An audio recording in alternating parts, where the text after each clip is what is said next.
Derek, welcome to the show. Hey, thanks for having me, John. It's excited to be on a real deal podcast and listened before and again had some really good guys and I've learned a lot. So nice to be the guy. Hopefully somebody learns something from. Oh, there's no doubt about that, and I'm really excited to get to learn from you today, and for our listeners. And this is kind of cool because I don't know if you're like the third Sac City guy that I know, or I know three Sac City guys, but all of these guys, it just seems like the history of Sac City is something that is just it's so great, and I feel like for me being Midwest or the South, whichever you want to put Oklahoma in. Right. California kind of has its own thing with the JUCO stuff. So I think the history of that is a little, or his history of Sac City is a little undervalued. I don't want to say undervalued, but under known throughout our country. So I would love to hear you talk a little bit about just the history that you guys have, the coaches that have been there, the players, and just let's intro the show with that. All right. Well, again, I hope it doesn't come off as any sort of arrogance, but that's a big chore right there. And obviously I'm biased. I think that we have a heck of a program and that, we've had a lot of success throughout the years, but I guess starting with it is, the California community college system, we are on our own. We don't partner with the NJCAA or the NWAC. And it's not, one of those rivalry things. It's simply the way things are built. California community colleges are almost completely state funded. So it's gone through ebb and flow of how much it costs, but basically one of the largest, not post-secondary, but higher education systems in the country and the world with number of students and just the absolute rock bottom price. Currently, the first 2 years, if you graduated from a California high school, the first 2 years are free for residents at community colleges. So and it started out that way, which is separate from your standard junior colleges across the rest of the country where there is tuition. Not that it's overly expensive, but we don't have athletic scholarships, never have, and I would, far be it from me to say it, but it'll never happen. It's just such a different thing. So what's developed is California is completely separate. We are over here on the left coast, and we're fortunate. Baseball is one of the the best sports that we offer. I think there are 88 baseball playing schools in a normal year, whereas that's not quite the concentration in the rest of the country, other than Texas and Florida. I know have quite a few. Arizona's well off as far as number of programs, but and we've done pretty well. I think 5 state championships. I believe we've been in the state championship game 18 times, which means we've lost 12 or 13 on the last day. But going back to, I think it's 1951, we've had illustrious players and coaches. Jerry Weinstein's probably the biggest name that we can lay claim to. And he didn't start the program, but he inherited something that was already really good and made it a whole heck of a lot better. He's one of the better living baseball men on the planet right now. And the amount of things that he's done and how most of it or much of it began at Sac City. And we've been really fortunate to be, I feel like, at the epicenter of a guy like that. Your Andy McKay's, Paul Carmazzi's, the Skahe Bomberry, Rob Cooper, current head coach at Penn State. Freddie Corral has been a pitching coach in the SEC for many a year. We're fortunate. We've had 43 major league players, with Nick Mears being our most recent last year, and 20 with the Pirates. We've had hundreds of Division I guys at our place, hundreds and hundreds. Professional players going back again to the 40s and 50s. There's just so many things that have been done by Sac City guys after playing in our humble small junior college program.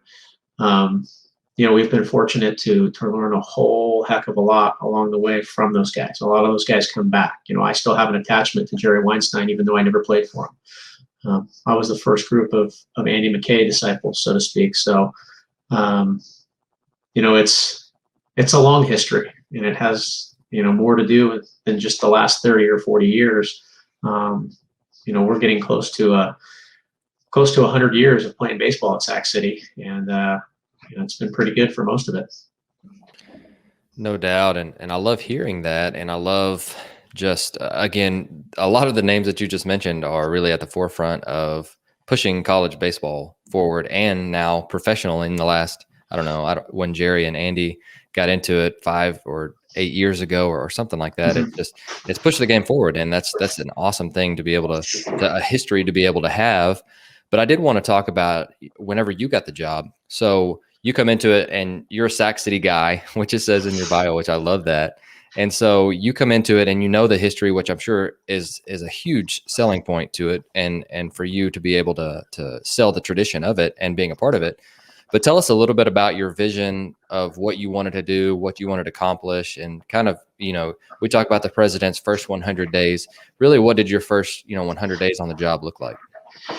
What I'd say is that when I got the job initially, so was appointed the head coach, it was a shock to all of us, the whole coaching staff. Many guys have been there longer than me. And so it started with the end of the 2012 season. Andy McKay brought us up after we got eliminated from the playoffs, and he was just like, "Hey guys, real emotional. It wasn't a great year, but hey, I think I'm done being the head coach at Sac City. I'm going to go into professional baseball and see what it's all about." And, kind of like a bomb that dropped on us. And, over the course of the summer, it wasn't obvious, like, okay, Sully, you're the guy. There were a lot of moving parts, to leave a full-time faculty position is risky at best. And so I know Andy, he took the leave of absence just to make sure things were right. The pro ball was good, but we were not in a great spot.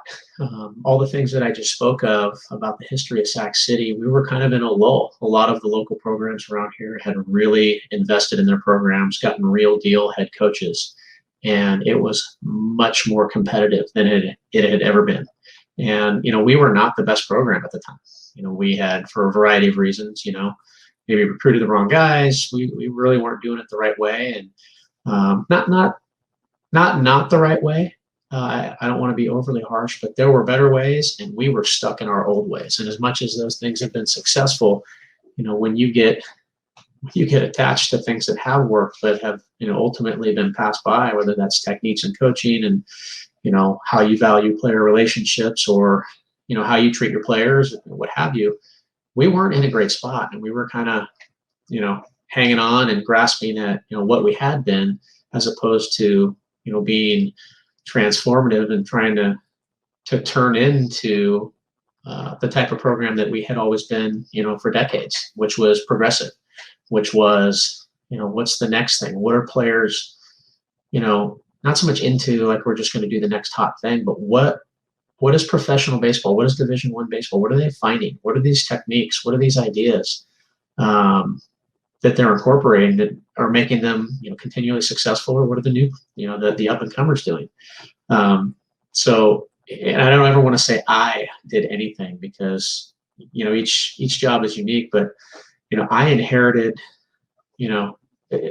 a program that's supposed to win state championships or compete for them every single year, and we weren't anywhere close. And, so we, as a group of coaches, we're kind of on our heels. Again, it was a great opportunity individually. I think, I look back on it, I feel like I was the right guy to do what needed to be done. But the first couple of years, I'll be honest, they weren't the most fun I've ever had, because it was hard, and it's, learning what you're doing wrong, and then coming face to face with, hey, if we keep doing this, this ain't gonna work. And, so my vision was, this is Sac City. We've always talked about, we're a process-oriented program. Players are first. We wanted to be an environment where major league players could begin their journey. And, we wanted to be able to step into every spring with the idea that we can actually talk about competing for a state championship. And so the two goals aren't always mean, it's hard to really mesh those, because if you're talking about creating a space to make big leaguers or help develop them, of which we had done a lot of, there's a lot of focus on individual development. And regardless of what the team does, sometimes players need what they need, but also weaving that competitive excellence piece in. We have a real alumni base that, whether they're not so much vocal across the country, but, we have a tight knit group we got a lot of old guys that really still care about Sac City, and to hear from them at the golf tournaments when they drop by the games, and their opinions of our best speed work and if it's good or bad. Those two things, those are my vision. We need to compete for state championships, and we need to be a place that professional players can become big leaguers. And that's, so if we're talking about the big grand vision of what it was all about, even when I took over and didn't know what I was doing, that was it. And I'll be honest, it's still it. We're trying to compete for state championships, and we are trying to give players the tools they need to get to the big leagues, that they will use those skills when they are there. No, that's wonderful. And I love hearing that. And I want to dig into that a little bit more. And I think the first one I want to know, so you've got a players first mentality, but you also have standards that you want them to live up to. And I think that, I may be biased in this opinion, but I feel like almost in every generation, in every history, we do something and then we overcorrect and then we go back, and it's almost like a revolution. So I've always tried to stay in the middle of everything and just try and take the best of things as I go, like stay very neutral in thinking and not want to one way or another. But I think there's a lot of people who hear, hey, players first, and then it's just like the Wild West where there's no rules, where we're like, oh, let's just go have fun. Let's roll a ball out. And I know you're not like that, but I do want to hear, so what's the fine line with that? Because I know that you have very high standards just based on everyone that I've spoken to about you and Sac City. And by the way, I did want to forgot to comment on this too. I think I've heard the term Sac City Guy more times than any single person. Everybody I talk to, they always mention, and so in being, playing at a JUCO, it's like, it's not a badge of honor, but being a Sac City guy, I feel like is. But anyway, so reverting back to the very first question, what's the fine line, and where did you kind of draw the line in the sand of, hey guys, we're going to let you be who you are, but this is what a Sac City guy looks like? Well, we went through a time of coaching where, we were very hands-on. We're still hands-on, but we kind of had a mold of, and I'll use like the hitters, because that was where we were the most restrictive of, you're going to do this, you're going to do these drills. When we're struggling as a team, we would make our lineup do the same thing, like an early down stride in game, just to show us that you're bought into what we're doing. And we were very, very rigid. And a lot of times it worked, but what you're talking about with any across team, across the hitters, across the pitchers of one philosophy, as many guys as it helps, there's going to be at least equal that amount that it's going to hurt and make worse. And then there's going to be a margin of it's unchanged. And so, like, being so rigid, it can't be a player's first mentality. It can't just be about what I want or what my coaches want. You mentioned the roll the balls out mentality. It takes a long time to get to the point where you can just roll them out. And usually that's professional baseball or the big leagues, where they've done so much for so long and they've earned trust, you name it.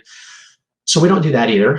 But somewhere in there is, this is a hard game. And when you start to understand, whether it's motor development or how bodies move and what restrictions, and certain athletes or non-athletes have, you have to allow for individual freedoms. So we go back to, what does players first mean? It's, you're going to allow these guys to be who they are.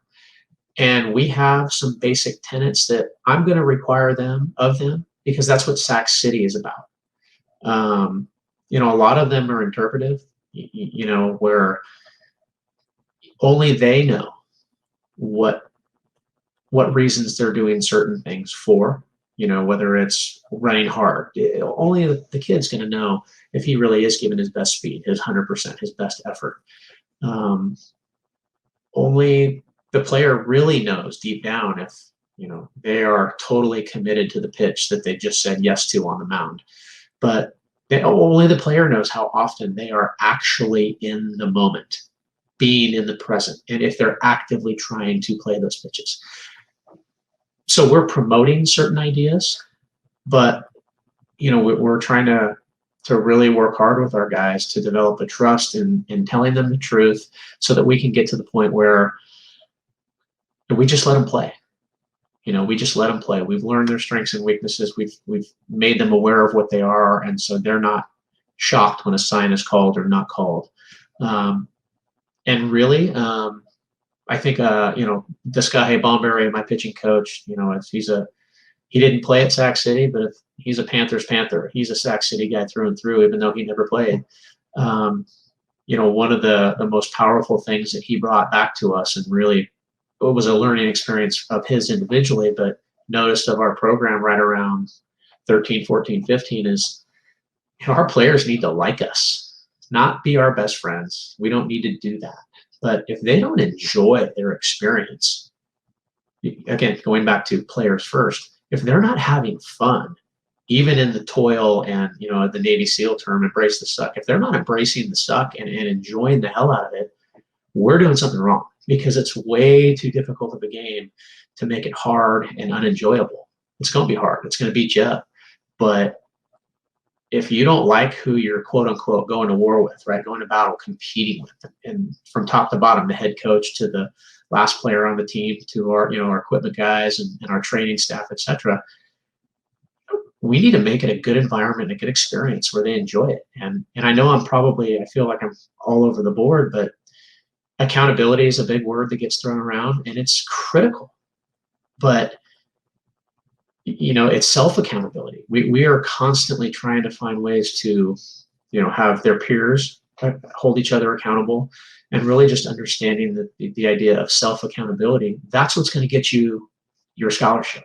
That's what's going to get you to, that really good next program, and have you able to survive and thrive. Because, junior college guys, as they go to the 4-year level, or anybody as they get into professional baseball, it's pretty cut and dry. If you don't bring it with you, you're probably not going to get it there, whatever that is. When you're 21 years old, moving forward, you're not being recruited or signed to have your hand held. You need to know how to do it. And so honesty, brutal sometimes, holding guys accountable for the main parts of our program: best speed, being in the moment, playing pitch by pitch, competing with whatever you have. I have all kinds of mantras, but, give 100% of your 80% on a given day. And really loving that process, creating an environment where guys love how hard it is, not because I'm a jerk or our coaches are so rigid. It's we're all on the same page. Like, hey, I want what you want. I want to know what you want. What is your mission? What are your goals? Do you want to go to college? Do you want to be a pro? Do you want to start at this position? Whatever it may be. You want to be the best player you can be. Once I know that, I can now get on their side. I can help them with their mission and their dream. And so it's not easy. I probably just made it way too lengthy, which means I need to continue to get better at defining it. But, getting to know your players, really getting them to understand whatever program it is that you're running or trying to implement, and then get on their side. Be on their side, and then require them to be on your side. And it kind of plays in hand, right? The more, I guess the simple way to say that would, Jerry Weinstein, the first person I heard say it, not that he didn't steal it from someone else who was equally as good, but how much you know until they know how much you care. And that's the jumping off point. So players first is, you got to care about them. You got to care about the things that they want. And then how do you weave what we're trying to accomplish, what my job at Sac City and Sacramento City College and what our campus values, and weave those things into, what your players want to do as well. No, I really like that a lot. And again, thank you for going so in depth with it. You didn't go too long, I promise. But, one of the things that I did mention earlier is, with different waves of things. And I think when some people hear that too, they think, well, then I just need to love my players. and I was reading Doug Lemov's book, the Coach's Guide to Teaching, I think is what it's called. And he mentioned there was a quote in it that said, players do care how much you care, but they also want you to help them get better. And so I really like that too, because I think that distinction needs to be made. So thank you for talking about how to help them accomplish their goals. You want them to like you, but you really want to push them to get better. And both of those play off of each other. But I also heard you mention earlier that you want to prepare them for the next level, and you want professionals to come back and you want them to be pros.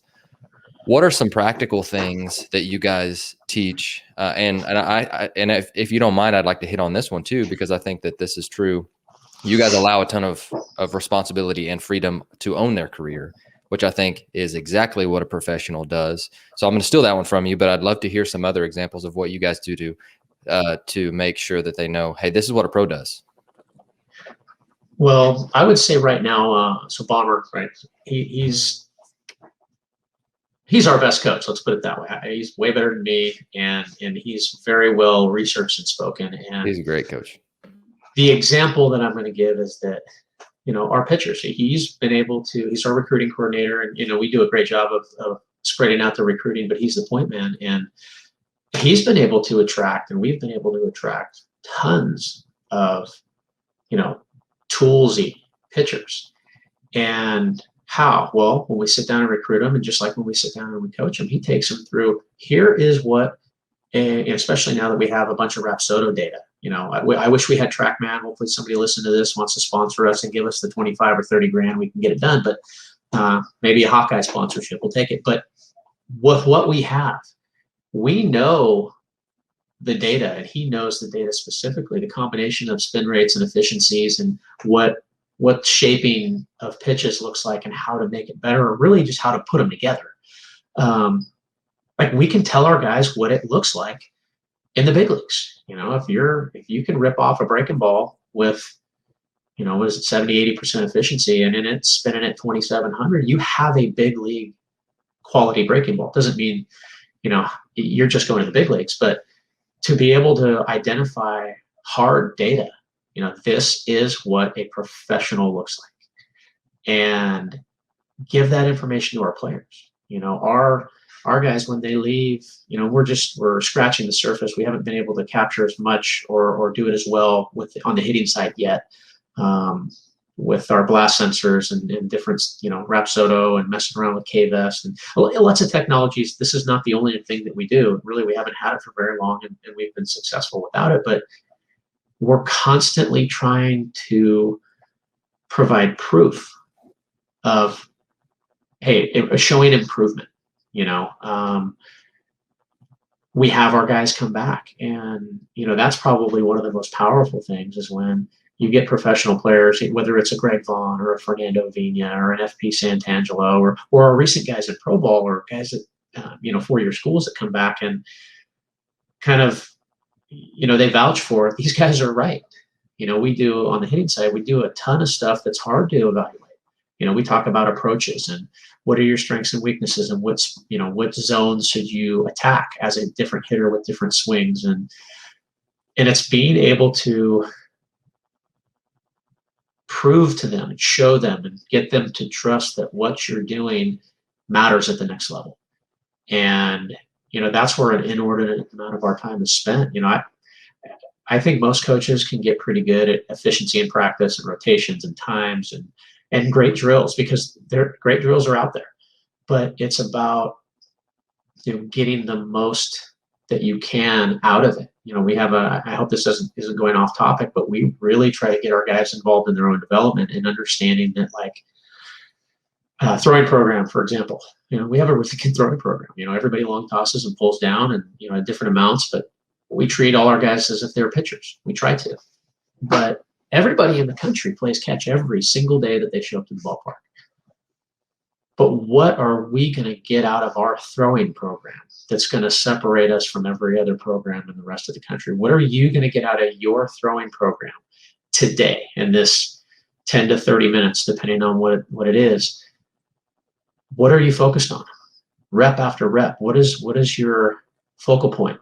What are you trying? What is your goal for the day? How are you measuring if you're successful?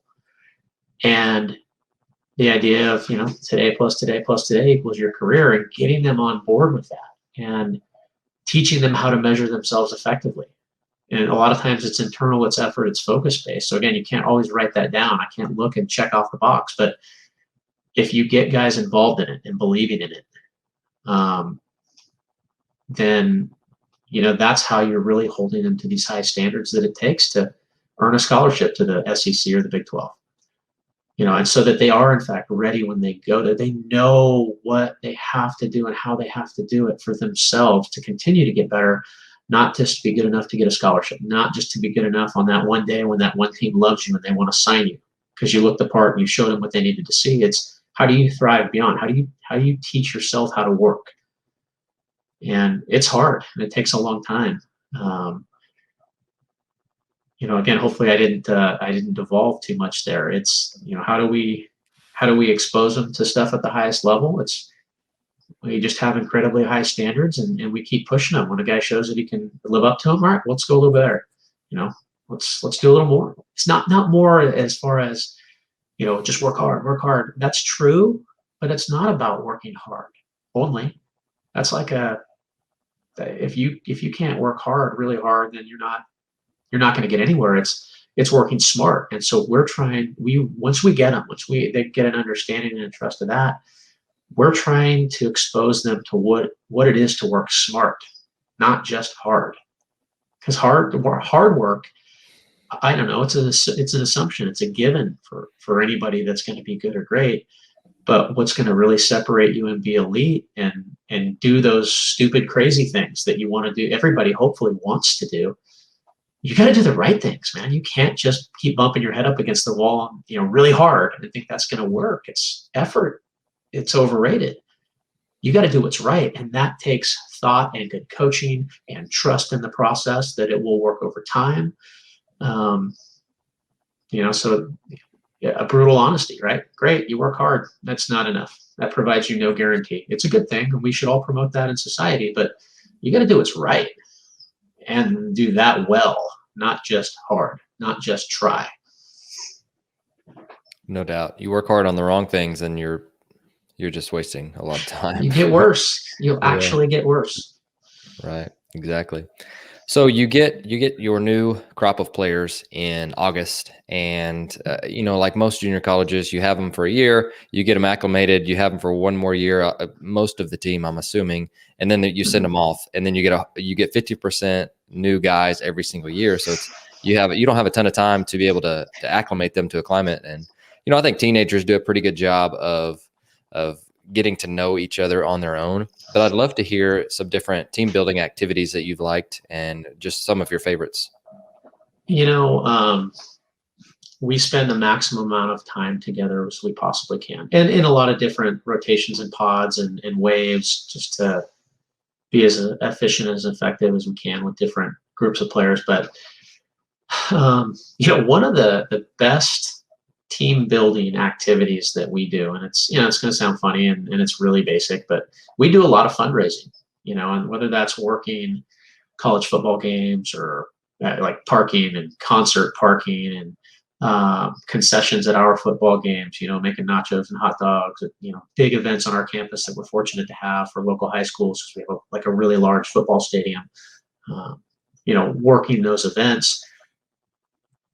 I remember when I was a player at Sac City, that's how I got to know my teammates, that extra bit of the best. Yes, in baseball practice and spending so much time with your position group, but like away from the field, but still together for a common purpose, even though, that's crappy, right? Making nachos, that's not fun. Spilling them, sweeping them, cleaning it all up. But we do a lot of that kind of stuff because, again, the motive is that if we need to buy a pitching machine, we need to have the money to do that. We lead the state in the amount of baseballs that we buy.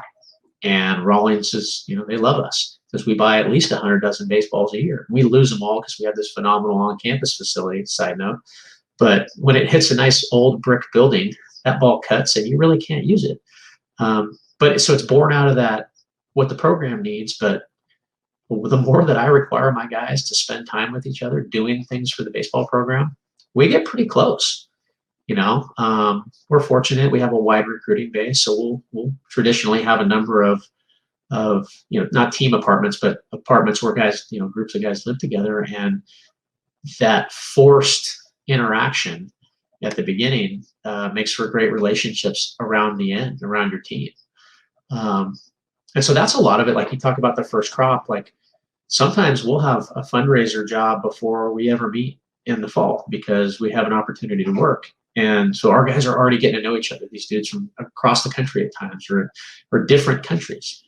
We've had some Japanese players, and it's critical that time that they spend it together. The biggest impact in season, let's culture builder, team builder. We stole it. Bomber saw it, and we brought it over. The Atlanta Falcons were the ones that we heard did it. It's called the Hero, Highlight, and Hardship, where you stand up. I usually start it. I'm the head coach. Coaching staff goes through it too. You talk about the hero of your life, or one of them, one of your highlights in the game of baseball, and then you talk about a hardship in your life. And I've never been, and this was like 4 years in a row that we'd done it until last year. Sometimes you don't get to do it all in one setting, but it's amazing how much closer your team gets when people are willing to peel away the layers and just kind of open themselves up. And, I recommend that for any team, any college team or above, for sure, to do. It's incredibly powerful, and you get to know the people in your locker room. Well, when they're willing to share, if they're comfortable. But sometimes there are some really difficult things that are surfaced. But again, team building, culture building, those activities, right? The fundraising stuff, and then just the opening up of your team in the locker room in a safe space, kind of with your boys and hopefully people that you trust and respect. Those have been awesome in my viewpoints. And there are many ways, right? Not everybody can afford to go to a ropes course. Those are freaking awesome, but it's also not necessarily the most effective. We've gone paintballing before, bowling. Those are wonderful, but I think just the more time you can have your guys spend with each other, and me as the head coach being there for those times, not just making my assistants do everything and me being gone, it matters. And it's just time. No doubt. Speaking of fundraising, I'm 100% familiar with the JUCO games fundraising. I remember, just a side note, short story. I remember standing at, I think it's Phoenix Municipal Stadium. It's wherever the Cardinals play.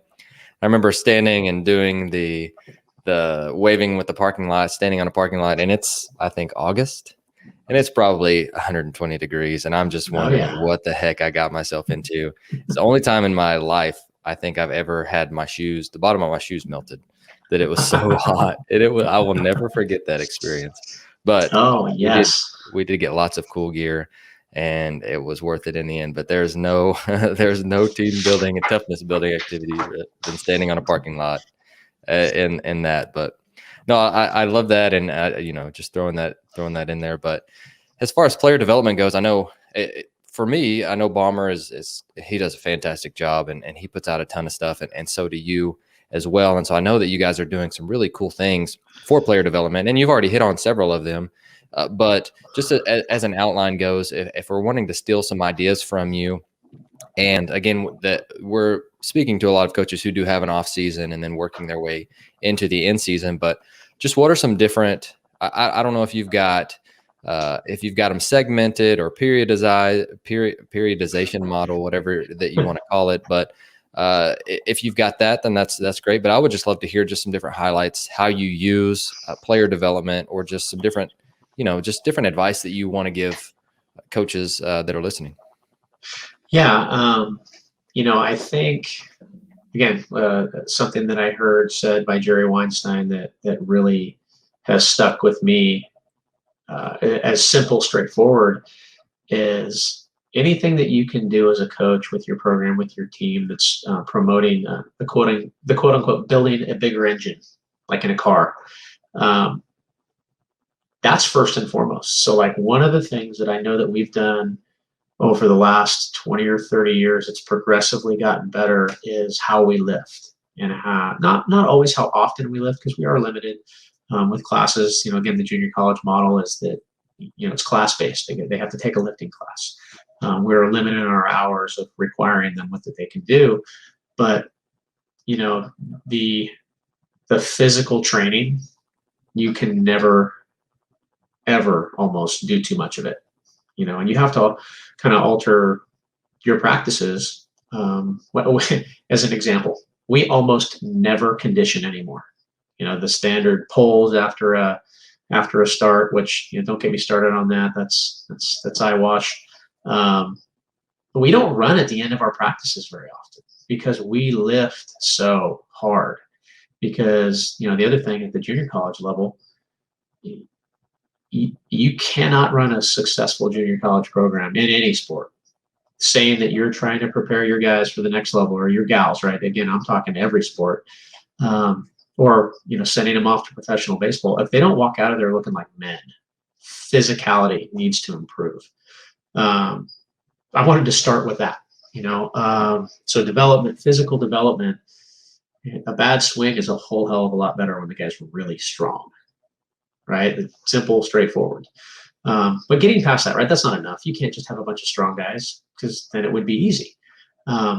We really have a higher level of individualization for our practices than we ever have. It's just continued to evolve. If you watch our pitchers practice at William Land Park in the fall of a normal year, Bomber's going to be sitting on the park picnic bench, as the 3 fields that we have open up, our poor man's spring training complex.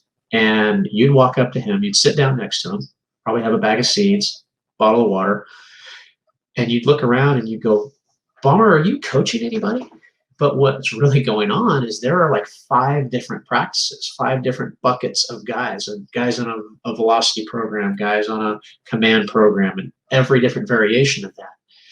And and that's in addition to the rest of the team, where, well, the outfielders are over on campus because that's their hitting day, on video, and we're going to do analysis. Whereas the catchers are involved in bullpens, but they're also, half of them are hitting in that, diamond 3.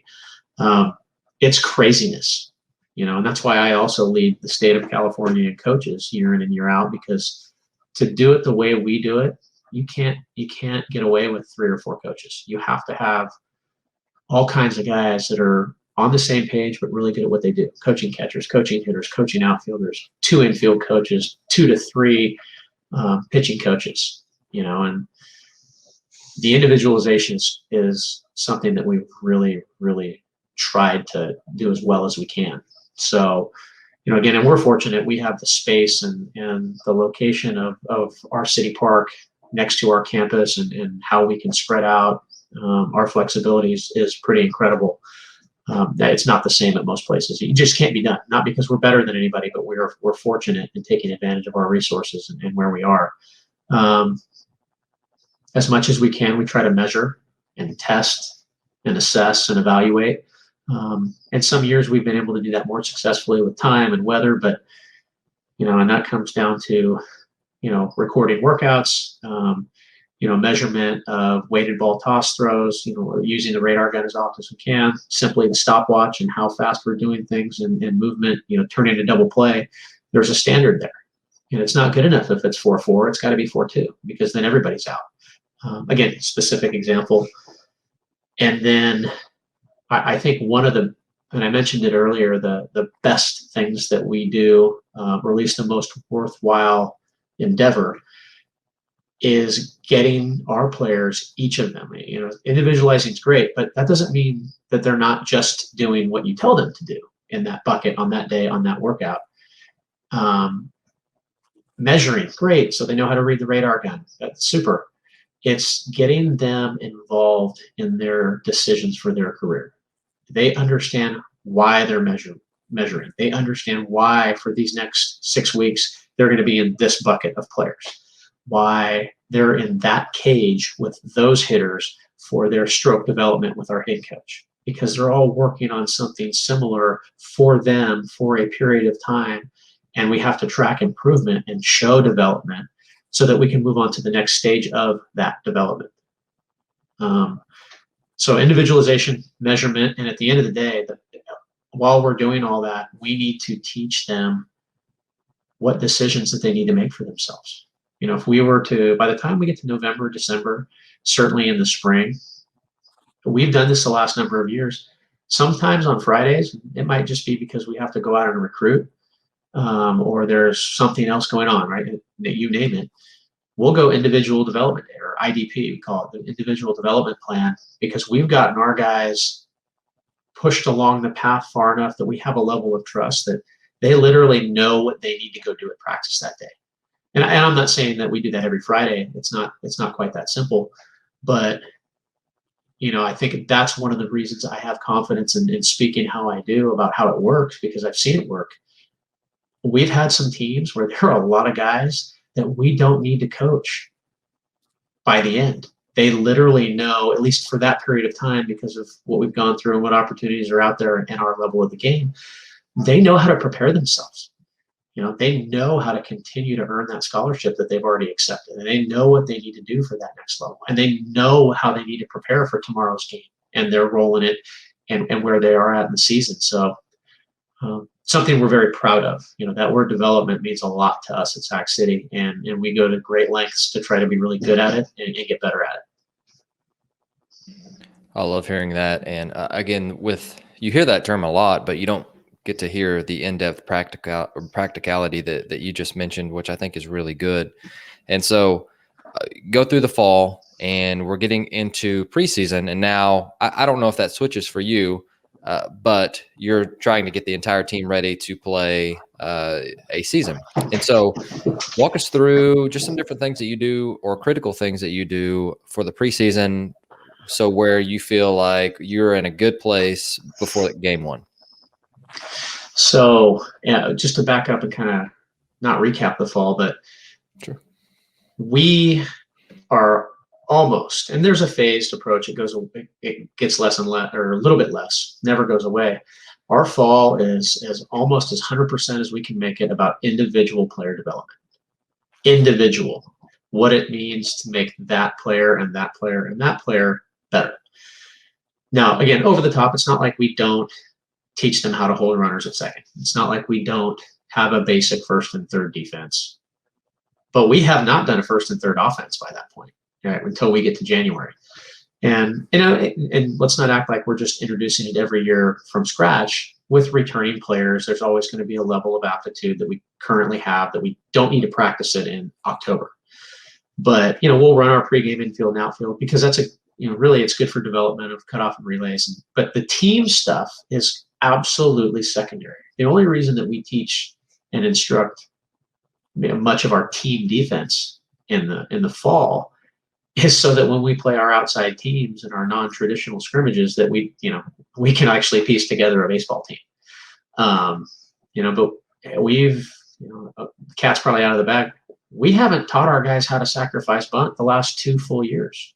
Not like ever, but not until January, because it's not important for their development. Not individually. Is it going to help our team at some point when we can move runners? Yes. But we try like crazy and have executed it pretty well. And trust me, it was uncomfortable to think about and possibly do, but we've done it.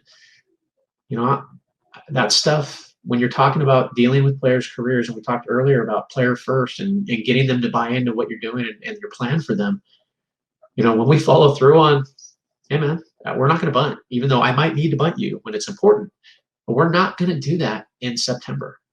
We're not going to waste. I want you to be able to hit. I need you to be able to hit line drives harder and further. We need to increase your rotational acceleration and get your attack angle of your swing into a better window before I need to decide that you're going to sacrifice your at bat to give us an out to move a runner.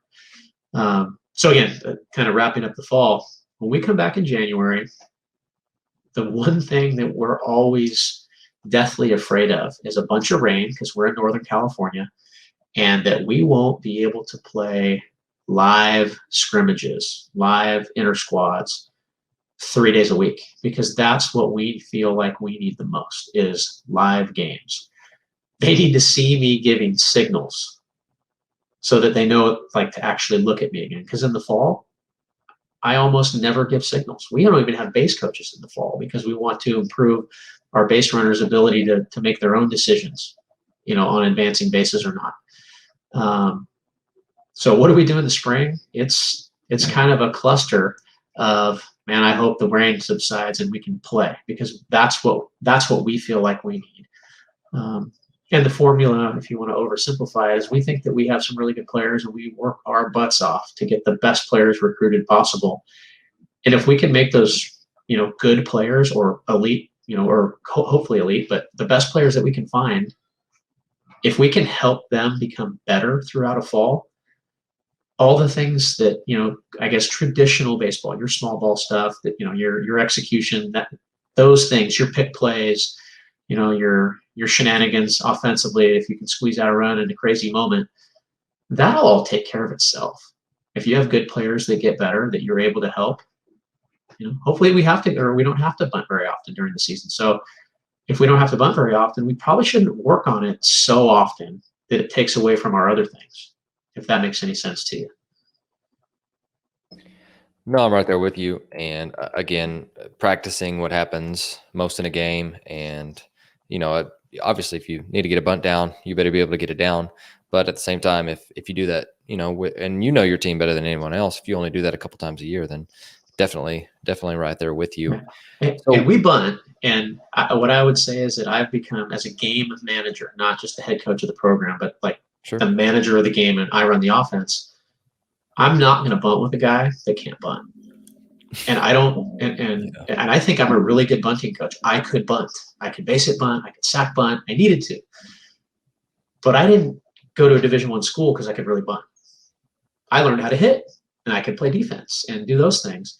And again, your personnel will dictate what you need to do. You'll know which guys have bat control. And then you call a couple bunts and, oh, that guy really already knows how to do it. Cool. We can bunt with him versus another guy that, well, if I don't think he can bunt and it's a bad matchup, I need to pinch hit. I better have another player ready. And so my game management has become, it's just that. It's less about what we should do. It's more, well, who is this player? Can he do that? And if he can't do one of the things that'll make our team successful, then I need to make a move. But I'm not going to force a guy to bunt just because we're supposed to bunt. I've seen that blow up in my face far more often than just letting the game play out. And, that's my learning curve that I believe in. Doesn't mean I'm right. But, that's what our spring looks like. It's kind of a cluster of let's play live, let's figure out our team, this and that and the other, and let's get them acclimated, and, then let's go get them and let's play every pitch. I love it. So what, if anything, switches whenever you get to end season? It's a well-communicated idea that whatever our team now needs, that we're going to do that at practice. Now, I do think we do a really good job still of honoring development never stops. So if we go all individual in the fall and then stop and just do team stuff and get really good at our bunties, then I don't think we're honoring what we are promised to our players of to help them continue to get better. They're just they're only doing what Sac City needs them to do. And I think, like I mentioned at the beginning of this, you have to weave in, you have to get your players on board and gain their trust, earn it, right? Not just get it. You have to earn that. And by doing that, or in doing that, you have to give them a lot. You have to give them your time. You have to understand them and get to know them, so that as you get towards the spring and you're going to ask them to help you win, not me, but the program and their teammates. That's we all try to get on the same page there. We're going to do less individual development. We will spend time on a third bunt defense if we decide that we need to. We are going to make sure that they understand, the 5 different first and third plays that we have, that we've used, 2 of them routinely and the other 3 once in each of the last 5 years or something. But it's that trade-off where, hey, we have a lot of guys in the program. We always have about 40 guys on our roster for a year. There's 10 guys in the lineup, man, when the game starts. And there's a whole hell of a lot of guys on the bench. And, it's prepping them for that. But I think that's also how we keep our long or lengthy bench in games, not so much in games, but in the program and over time is, we still try to make them better. We're not just worried about wins and losses. I don't just get ticked off if we lose and carry it through a weekend. I'm constantly thinking about the red shirts that we're carrying and are they taking full advantage of their time while they're not playing? The guy that hasn't played for a couple weeks, is he getting better in batting practice or is he pouting and doing the same thing? Well, we just prepare them for how harsh it becomes, right? If you're not a player that gives us a chance to win, you'll never play. And if you decide at the beginning of the year that you're not in the starting lineup and you chalk it up, then you're not a Sac City guy. That is absolutely not the case. So, we're all about winning when it gets to the spring, but we absolutely, I don't want to say sprinkle it in. There's a piece of every day that will allow our guys to keep getting better. And if you're not there at the beginning, you can be there at the end. But we keep going, hey, if we're winning with 9 guys in the lineup, then those guys will, they'll keep playing. So there's no guarantees, but we definitely want to make sure that those guys are ready, that are backing them up. No doubt. And so you get through the regular season and we're in the postseason chase right now at the time of this recording. And there's a lot of guys that are listening who are either in it or preparing their teams for a postseason run. And so is there any advice that you would have in regards to, okay, we've worked all of our year up to this point. Now what? You hear a lot of coaches say, hey, we want to cut back on some things, be lighter on their legs. We want to really push this or that. But I would really like to hear your advice on that. So, yeah, and the short answer is both those things you just said is we're gonna back it off physically. We'll lift a day less a week type of thing. At this point, that would be the other thing that we've changed is that we used to lift at 6 a.m. for the entire year, and the more we've learned about like sleep studies and rest and recovery, it's good to, I don't want to say weed them out in the fall, but it's a little harder. You see who's committed, but now we're lifted at noon in the spring so that our guys actually get an extra hour or so of sleep in the morning. And the reasoning behind why I've become way more comfortable, like, hey, we'll just take a day off, or we'll take a pregame batting practice on a Friday in the last 2 or 3 weeks of the season, so we're not going to pull any hamstrings, right? If a guy just needs to stretch out or whatever, the reasoning behind it is that if you haven't already done it, you're not going to do it then, right? It's very straightforward. At the end of every year, any failures that we've had, we sit and identify as a coaching staff and we look at our team. And sometimes it's personnel and sometimes, we didn't have a particular skill or a group of guys that they couldn't, if we faced a pitcher that was, soft and away, this is very standard and we just couldn't beat him. Well, maybe we weren't good enough on our middle op approach. Maybe we didn't have a group of hitters that understood how important it was or middle in or you name it. We're going to weave that into like the first 2 months of our fall program to make sure that we have that important, I guess, team-wide skill or understanding of its importance. If we struck out too much in a given year, which happens sometimes significantly, I think the first thing you talk about when you introduce stuff to your hitters in August, September is that having a 2-strike approach really killed us last year. We would have been better. So going back to your question, it's the postseason. What do you start doing? You back off, I think, because the stress is going to come with the games, right? The buildup, and you try to keep your guys calm, focused on the pitch, not the postseason. No one pitch is more important than another. I believe that, but you have to follow through with your actions, and you want to have your guys physically and mentally as fresh as they can be. And if you're trying to input stuff at the end of the year, when it's all the marbles are on the line, it's my belief that you haven't done your job, or you need to do a better job next year, because you can't just do things on the fly. It's so rare to be able to be successful doing that. So yeah, postseason, you've already established your routines. By that time, you've established your core of players that have gotten, the most of the reps.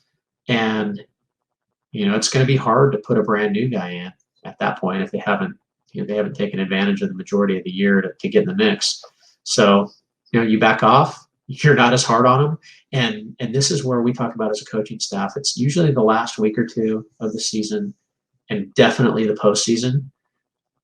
There might not be a negative word ever that comes out of my mind from that point on, out of my mouth, excuse me. If a guy strikes out looking, what is it going to, he knows at that point that that's bad. What is me acknowledging any sort of negative emotion and attaching it? If I got him in the lineup, I trust him. And there's a reason for it. And it might just be because he screwed up or it was a bad matchup. Once again, that's my fault. I let him hit. And so we talked about, again, what's players first. I'm just their teammate at that point. I'm making the decisions. My coach, it's the same thing. There's no negative. There's no yelling. And we have been so much better since I and my coaching staff have truly adopted that, because there's so many reasons for us to get mad. And so, again, I probably going a little too far, but what changes is that I'm just their teammate. And hey, man, go get him. It's literally, it's a butt slap. And hey, if it's a catcher, go catch your ass off, man. Pardon my French. If it's a shortstop and you kick 3 balls, it's my fault for putting him in the lineup. It's not him. He's given his all. And if I don't feel that way, then I did something wrong. And I'm not just trying to accept all responsibility, but that's my job as the coach. And if we get to the end of the year and I see some deficiencies in how we coach them, once again, is that their fault? No, they're just out there giving their best, trying to win. So the tone changes. It becomes relaxed, fun. We have a game we play, we call white ball. It's where I pull out all kinds of pearls, and you get a point for hitting the ball on the screws and 2 points for hitting the ball on the screws the other way. That's batting practice on Friday, my man. White balls, and that's it. If you win, you sit on the ground while the sprinklers go. If you lose, you're doing the field. That's practice. See ya. We don't need any more ground balls. We'll take those tomorrow in pregame. I guess that's been our tone, our postseason tone for sure. There's an inner squad on Monday for the guys that didn't throw over the weekend, and then don't get hurt. Be ready on Friday. I really like that. And again, you hear that all the time, but it's really hard to do that. And you even mentioned that it's if you're not willing to scale it back earlier in the season, it's hard to then. And so the next segment, I guess you could say, I know that you're very self-reflective just based on the answers that you've been giving, and so I'd love to hear you get through the season, and hopefully you guys, win everything that you possibly can, but you get to a point to where, okay, the season's over and it's time to turn the page. And so I would love to hear, as a head coach, what are you self-reflecting on? And then I would love to hear just your process of what you do to finally turn the page to the next season, and the things that you want to implement before the next class gets there. And that may be an episode in itself, but I'd love to hear some different thoughts from you. You're right. It could be an episode in and of itself, but I think it's something that we have a constant dialogue about, because all of our coaches or almost all of them are involved in recruiting. So we're constantly identifying the needs and, which class do we need this and who's going to do what are the plans? Who can do this? Hey, we're losing our 3-4 hitters and they each hit 10 home runs. You don't just replace that usually. So it's kind of, what is our team possibly going to look like? When you lose a shortstop that goes to the Pac-12, okay, we're probably going to have an issue there next year. Not that it's going to be bad, but it's not going to be the same. And to say that there's not one moment in time ever, and sometimes when it rains, it pours, right? All of a sudden you get 3 shortstops one's a kickback, one's a guy that didn't get drafted as high as he wanted to, and you're going to get him. And the other guy's the best high school kid in the area. And all of a sudden you got, great problem to have, and everywhere in between. Sometimes you got to convert a guy to catcher because the other guys that you're bringing in just aren't going to get it done. But turning the page. I guess for me, like I said, it's a constant evolving thing that I don't know that there's ever one point in time. It's just, if you've done your work, the idea of you've stacked your hay in the barn, so when the storm comes, you're not worried about that. You sleep easy. We don't start recruiting at any one point. We constantly do. When we've identified, man, this year we have guys that can run, but they can't steal. Well, we need to do a better job of teaching them how to take bases when we have the skill set. We need to set aside, development time for those guys. And, I guess when the season's over, even when you win or get close to winning it, there's that quote unquote hangover time where you don't have practice anymore. You don't have the build up to the weekend of the games, and you need some time away. I guess maybe I just don't know how to answer the question, in that it's usually when the season's over, I've already thought about what we need to do at least a month ago. I think we're getting pretty good with our current coaching staff that's been together. We already know. I think most good coaching staffs do. In the middle of the spring or the middle of the season, for the most part, where you're going to be deficient, and hopefully you're already making those adjustments so that you can compete better this year. And you're recruiting in such a way that you're going to identify those needs so that they're not the same the following year. Hopefully that kind of answers the question. I mean, there's not a point in time. I think if you're doing it right, you're not willing, you don't push that conversation off to the end of the year. If you can't throw strikes, the guys that are all coming back, and your strike percentage is in the 50s, we need to do some different stuff. And you should be starting it, not so much you're trying to patch the leaky ship, but you identify it, and that's something that's talked about in May, not July. Okay, guys, remember last year how we couldn't throw strikes? Yeah, we did. We remember. It's constant for us, I think. Oh, that's a great answer, and it's probably the best answer you could give, because one, it's honest, and two, it's an ongoing process. It's not okay, we did with what we had, with what we thought, we stuck to our guns, and then we never did adjust, which it's a game of adjustments. Yeah.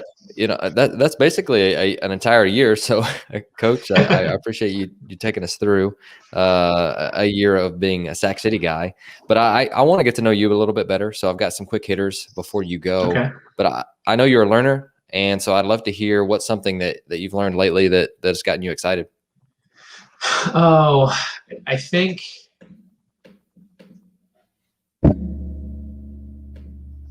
there we go. I think lately, learning more about the different sleep studies that are occurring or have occurred already in professional sports. I know the NBA is kind of at the forefront of, how impactful getting good sleep is, and rest and recovery as it relates to injury and high performance. And really trying to figure out how we can use that information at our level in college in general, because college athletes can be difficult, because the vast majority of us, when we're in college, that's it is one of the the funnest times of our lives. Lots of people are very social, athletes included, and you think you're invincible. A lot of those things. And how can we get the message across to our guys without being so negative? And how can we get them on board with understanding that if you sleep a lot, you won't get hurt? Not that you won't, but it's amazing how the body will recover. When you get the right kind of sleep, right? When you go into this different sleep cycles, right? And how many of them do you get per night, and how that repairs your body, how that repairs your mind, and getting them buy in on them. And how can we change how we do things? We have a formula and a structure that's been very successful, but it is definitely not with us. It's not, if it ain't broke, don't fix it. It's when you find something that you think and you believe in, like again, sleep and rest and recovery. It's unbelievable how impactful it is, and how much that and a good diet will take care of so many things, including strength building. How can we break what we already have and make it better? And I think so that a lot of the sleep studies and the information and trying to involve more of it in what we do, or at least allowance for our guys to take advantage of it. When we create the opportunities in our program structure, like I said, not lifting at 6 a.m. every morning or 3 days a week, we're giving our guys the chance to take advantage of the information that we're giving them. Now, I can't make them sleep, but if I open up those times for, no, you don't have to be anywhere, sleep, they will be when they believe us, if they believe us. And that's what I'm like the most recent of learning, excited of something that's been really new to a lot of people and seeing how we can take advantage of it. Oh, that's great. And something that I think I truly believe in too. Next question is, what is a change that you've made lately? This may play right into your sleep studies, but what's a change you've made lately that's made a difference? Well, I know that, yes. So I'll move on to another one. But our guys love that. We get to the spring and they're like, "I'm sorry, we're lifting at noon. Then we practice." We've never done that, and so they've loved that. I think it's had definitely a positive impact. We've instituted a motto, and I took it from my hitting coach. And again, he said it, but I've promoted it more and more. I'm probably gonna have T-shirts made for our hitters, but ground balls suck. I don't want to say we're, launch angle U. I don't want to try to get on one side of that argument or another, because the fact is that launch angle has always existed. That's where I'm at. We don't teach launch angle to our hitters. We use the term because it's always been there.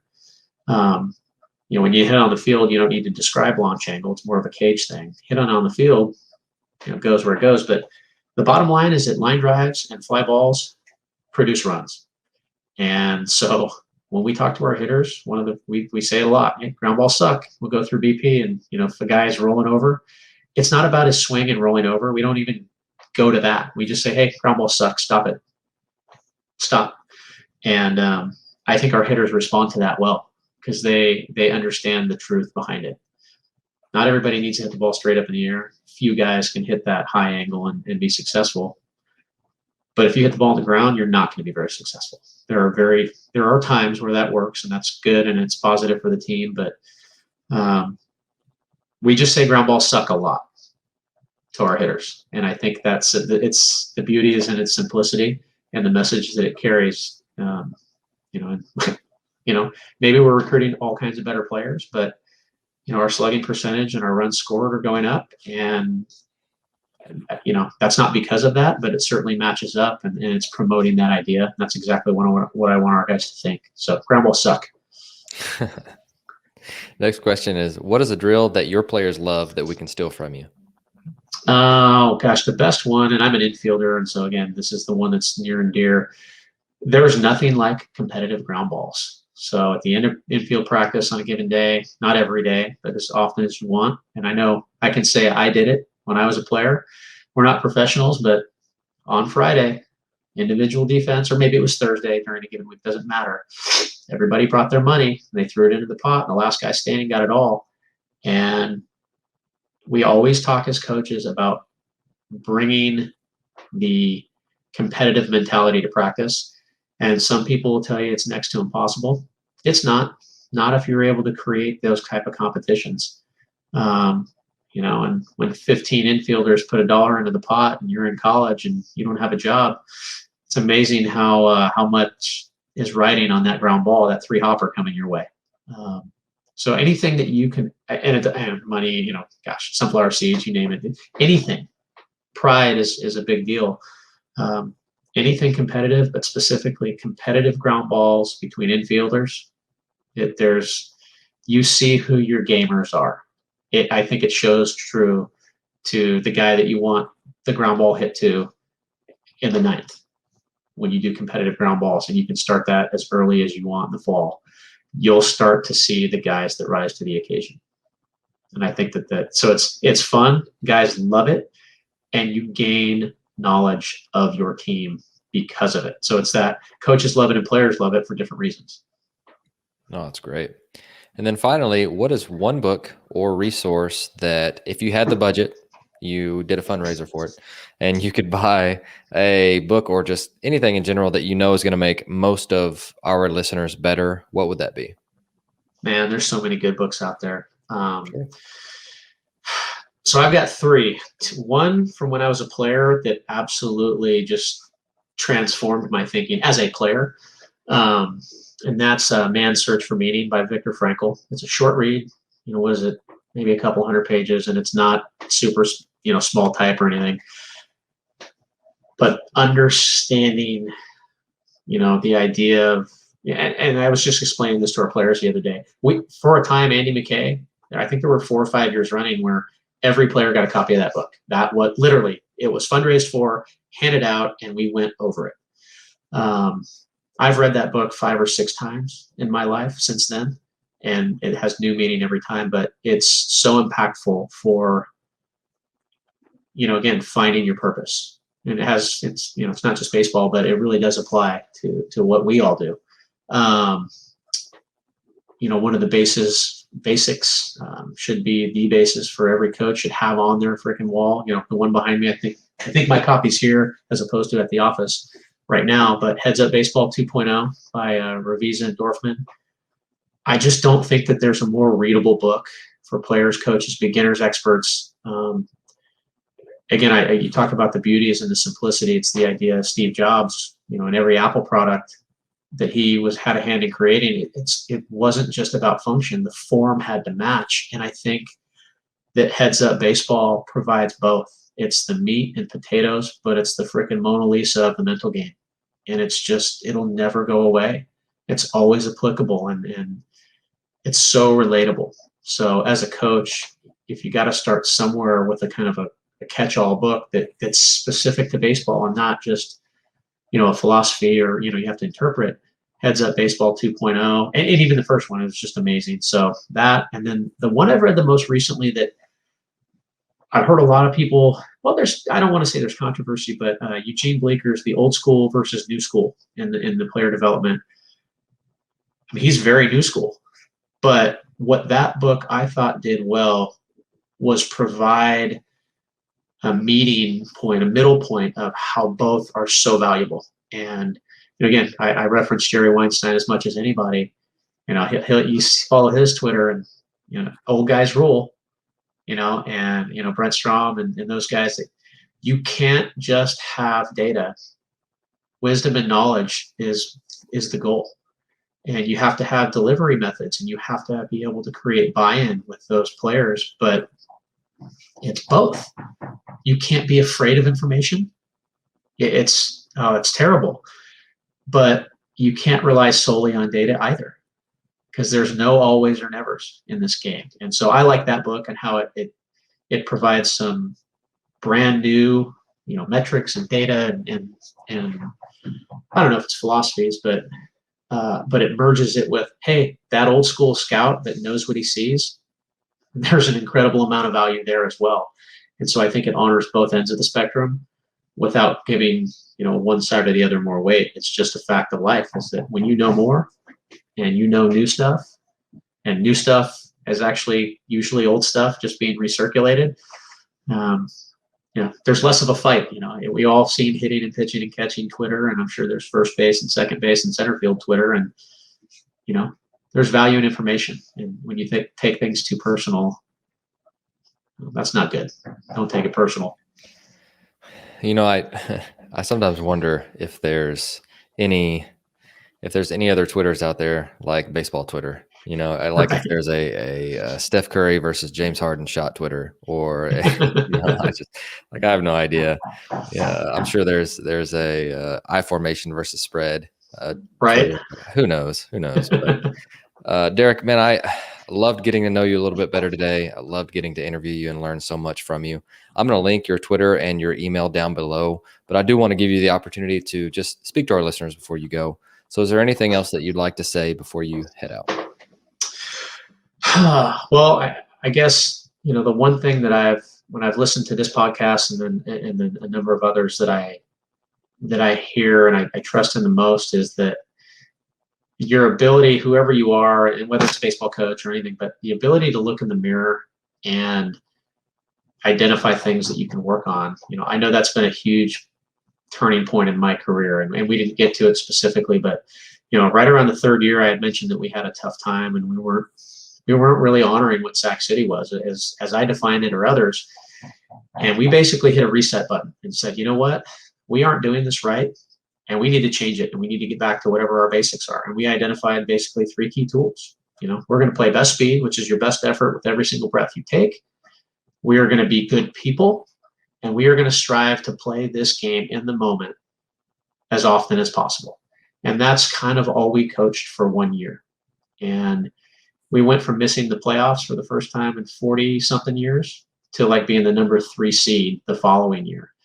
And it started with, hey, we are bad coaches again. We are very average. We're holding on to a dying horse that is this name that's Sac City. We need to change it, or that we're really going to be obsolete. And it's amazing how fast you can fix something that turns out wasn't as broke as we thought. But just being honest and being willing to change and open to it. One thing I wanted to talk about, we didn't get a chance to, the technology stuff, it can be really difficult. You should have patience with it. If you're a baseball coach and you're afraid of technology, there's a reason for it. But if you're patient and do it anyways and learn what you can and just little bit by little bit, your players will love you for it because you're going to speak their language, and the buy-in, it happens faster. The learning curves get shortened when you start to use some of the technology because you have proof for the things that you know. And it's easier to tell someone and teach them and get them on board with it because you're not just saying do it because I say. Look at the numbers, it's impartial. And so utilizing all those tools to your advantage. Be honest with yourself. It's okay to be scared of new stuff, but do it anyways. Try new stuff because at the very least, you'll figure out something that you don't want to do again, and you'll know it's wrong versus, something in the back of your mind saying, well, you were always afraid to try it. Try it and fail. You'll be all right, and you'll be smarter because of it.